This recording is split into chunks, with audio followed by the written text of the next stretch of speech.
Samantala, simula na ng pagpapatupad ng mas mataas na multa sa mga dumaraan sa EDSA bus carousel kahit hindi city bus o emergency vehicle. Saksi si Oscar Oida.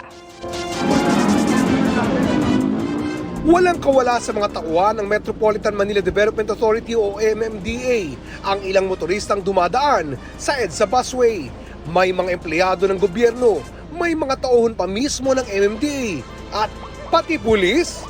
Okay naman eh. So, government, pinapayagan kami. Tapos ngayon ito, hindi yung maintindihan kung ano talaga pinapatupad nito. Hindi naman ako nagtagal sir eh. Oo, umapit lang ako kasi traffic nga. Pero alam ko bawal.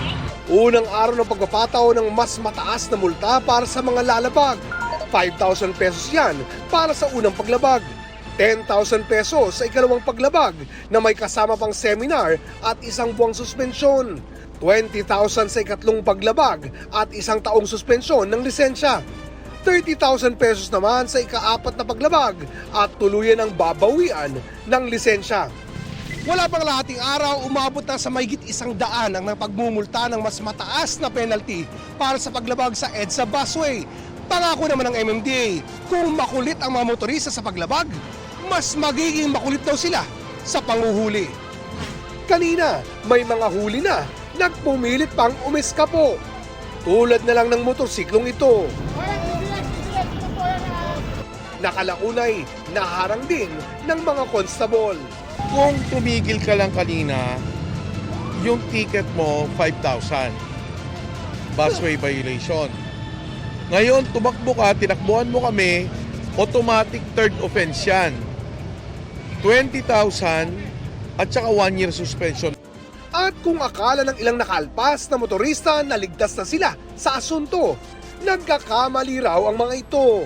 Kung akala nyo po ay kayo ay nakakaligtas sa penalty at sa multa, nandito po ang LTO, nakukuha naman po namin ang plaka at inire-report po namin sa kanila. Simula rin ngayong araw, ipinatutupad ang adjusted mall hours sa Metro Manila na 11 a.m. hanggang 11 p.m. Tatagal ito hanggang January 8 ng susunod na taon. May ilang restaurant at grocery naman na piniyagang magbukas ng mas maaga. Tuwing weekend lang din, papayagan ng mall-wide sale. We're trying to absorb the shock of the 15% volume, yung influx of volume of vehicles. Kasi every bare months leading to the Christmas rush.